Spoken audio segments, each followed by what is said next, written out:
اعوذ باللہ من الشیطان اللعین الرجیم بسم اللہ الرحمن الرحیم ان اللہ ملائکتہ یصلون علی النبی یا ایہا الذین آمنوا صلوا علیہ وسلموا تسلیما اللہم صلی علی محمد وآل محمد وعجل فرجہم واشرنا معہم وزدنا محبتہم۔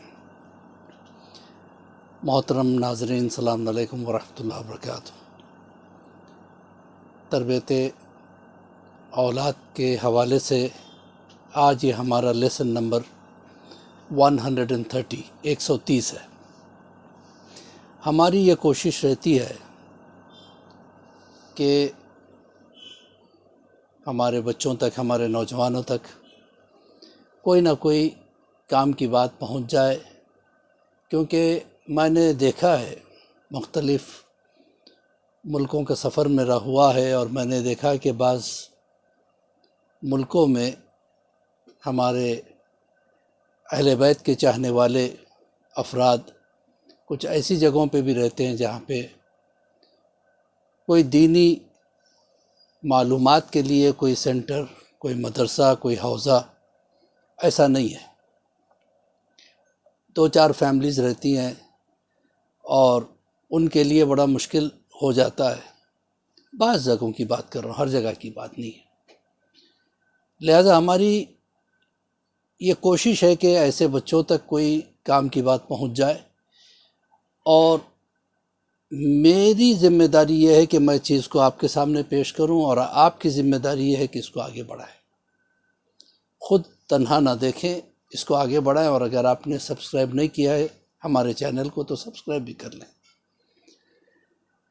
دیکھیے، یہ میں نے کہا یہ میری اور یہ آپ کی ذمہ داری ہے، کیونکہ جب امام تشریف لائیں گے تو ان کا سوال یہی ہوگا کہ تم نے ہمارے دین کے لیے یا ہمارے لیے کیا کیا؟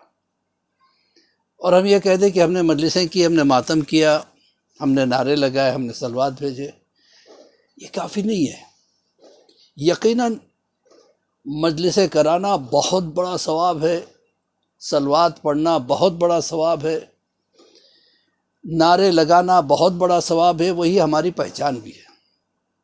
اسی سے پتہ چلتا ہے کہ ہم شیعان حیدر کرار ہیں، اہل بیت کے چاہنے والے ہیں۔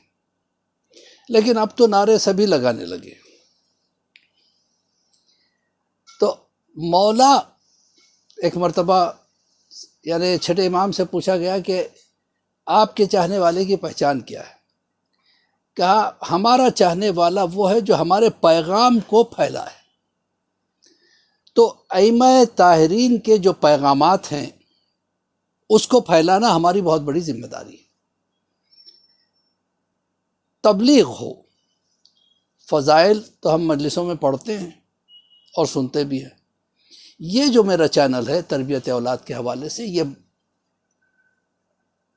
چھوٹا سا چینل اور اس کے چھوٹے چھوٹے کلپ اس لیے ہیں تاکہ ایک اویئرنیس پیدا ہو۔ ہم نے اپنی طرف سے کیا کیا؟ ہم صرف مجلسیں پڑھتے رہے اور کچھ نہیں کیا، یا مجلسیں سنتے رہے اور کچھ نہیں کیا؟ کم سے کم ہمارا کنٹریبیوشن اسلام کی طرف کیا ہے؟ ہمارا کنٹریبیوشن امام زمانہ کے لیے کیا ہے؟ ہاں، ہم میں اگر صلاحیت نہیں ہے کہ ہم مجلس پڑھ سکے، کیونکہ ہر کوئی مجلس تو نہیں پڑھ سکتا، کم سے کم وہ مجلسیں ان علماء کی جس سے لوگوں تک فیض پہنچے، کچھ فائدہ پہنچے، یا وہ کلپس جس سے لوگوں تک کوئی پیغام پہنچے، اس کو آگے بڑھانا بھی بہت بڑا کام ہے۔ ہر کوئی یہ کوشش کرے۔ میں یہ نہیں کہتا کہ میری کلپس کو ہی آگے بڑھائے، نہیں، آپ دیکھیں جو کلپس آپ کو لگے کہ اس سے پیغام پہنچتا ہے ہمارے جوانوں تک، ہمارے نوجوانوں تک، تو اس کے لیے اگر آپ ذریعہ بن جاتے ہیں تو آپ کا بھی بہت بڑا جو ہے نا اس میں ہاتھ ہے، اور آپ کو اللہ اس کا اجر دے گا۔ میں ایک سمارٹ کوئز بلکہ ایک ایپ ہے، اپلیکیشن ہے، جس کو مولانا ظفر صاحب نے اس کو جو ہے نا بنایا ہے، اور وہ اب اس کا لنک بھی میں آپ کو شیئر کر دوں گا۔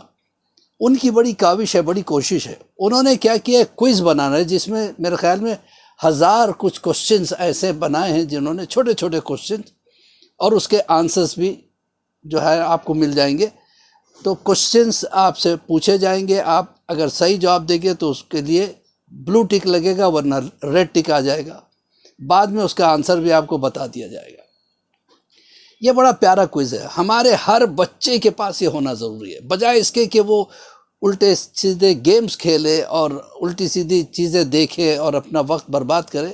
اگر یہ چیز کو وہ فالو کرتا ہے تو بہت اچھا ہوگا. میں کہوں گا کہ ہم میں سے ہر ایک کو یہ اپنی نوعیت کا پہلا ایپ ہے، پہلا ایسا ایپ ہے کہ جس میں جو ہے نا اس قسم کی چیزیں، جہاں تک میری نالج ہے، ہو سکتا ہے اس سے بہتر ایپ بھی آگے ہوں، یہ مجھے نہیں پتا، لیکن جہاں تک میری کوتاہ نظری ہے اس میں نے بہترین ایپ میں نے پایا ہے. مولانا کو جو ہے نا اس کا اجر عظیم دے. بہرحال اس طریقے سے ہر کوئی کچھ نہ کچھ کرے ضرور، تاکہ ہمارے بچوں تک جو ہے نا پیغام پہنچ سکے.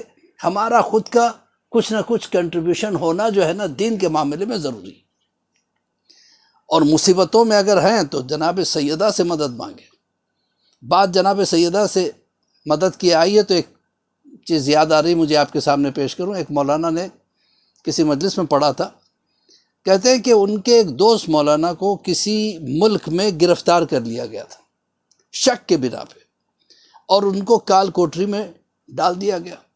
جب کال کوٹری میں ڈالا گیا تو خوب مارا جاتا تھا، ان کو بالکل چت سلا دیا جاتا تھا اور ہاتھوں کو باندھ دیا جاتا تھا اور پیروں کے جو تلوے ہوتے اس پہ مارا جاتا تھا اور بڑی تکلیف ہوتی تھی. ایسے کئی دن گزر گئے اور ہر چوٹ پہ ان کی زبان سے ایک ہی بات نکلتی، یا زہرا میری مدد کیجیے، یا زہرا. یہاں تک کہ شہزادی کے جو ہے نا شہادت کے ایام قریب آ گئے. ایک دن بہت روئے اور کہنے لگے، شہزادی میں روز آپ کو پکارتا ہوں مدد کے لیے، لیکن ابھی تک میں اس کال کوٹری سے باہر نہیں نکلا. شہادت کی تاریخ آنے والی ہے اور میں یہاں پڑا ہوں، اور ایک خطیب، ایک ذاکر، ایک عالم کے لیے اس سے بڑھ کے کیا سزا ہے. اگر میں آپ کی شہادت سے پہلے آزاد نہیں ہوا تو میں سمجھ جاؤں گا کہ مجھ میں آپ کے شیعہ ہونے کی اہلیت نہیں ہے، میں شاید آپ کا صحیح شیعہ نہیں ہوں، اس وجہ سے مجھے یہ سزا مل رہی. اس دن انہوں نے خواب میں دیکھا کہ یہ ایک فلائٹ میں جا رہے ہیں اور ایک ایئرپورٹ پہ اترے، وہاں پہ ایک آدمی ان کو لینے کے لیے آیا، وہ اپنے گھر لے کے گیا اور ان سے کہا کہ آپ کو اتنی مجلسیں پڑھنی ہیں. یہ کہتے ہیں کہ پھر میری آنکھ کھولی، کہ کیسا خواب میں نے دیکھا ہے سمجھ میں نہیں آیا. تو کال کوٹری کی دیوار پہ لکھا ہوا تھا کہ اگر کوئی اس طرح سے دعا مانگے،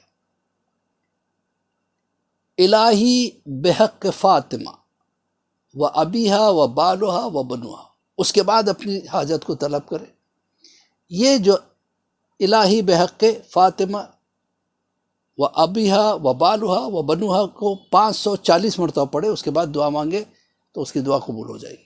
انہوں نے فوراً تسبیح اٹھائی اور دعا مانگی. کہتے ہیں کہ بس تھوڑی دیر نہ گزری تھی، ان لوگوں نے آ کے مجھے آزاد کر دیا. کہا ہم معذرت چاہتے ہیں، ہمیں غلط فہمی ہوگی، آپ کو غلطی سے گرفتار کر لیا گیا تھا، آپ آزاد ہیں. یہ کہتے ہیں کہ میری خوشی کی انتہا نہ رہی. جب میں گھر پہنچا تو وہاں ویزا اور ٹکٹ اسی دن آیا کہ آپ کو فلاں ملک آنا ہے مجلسیں پڑھنے کے لیے. اب یہ کہتے ہیں کہ میں جب سفر کیا اور ایئرپورٹ پہ پہنچا تو وہی ایئرپورٹ جو میں نے خواب میں دیکھا اور وہی آدمی مجھے لینے کے لیے آیا تھا اور وہی مکان جس میں مجھے لے جایا گیا.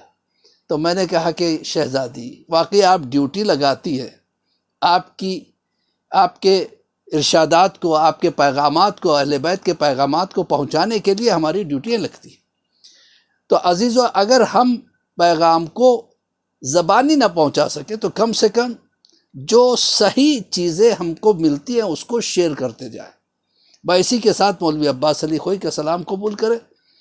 پروردگار عالم ہمارے اس چھوٹی چھوٹی کوششوں کو جو ہم کر رہے ہیں اس کو قبولیت کا درجہ دے، ہمارے گناہ کبیرہ و صغیرہ کو معاف فرمائے، اور بحق زہرا و بیہا بالہا بنوہا پروردگار امام کے ظہور میں تعجیل عطا فرما اور ہم سب کو امام کے چاہنے والوں میں شمار فرما.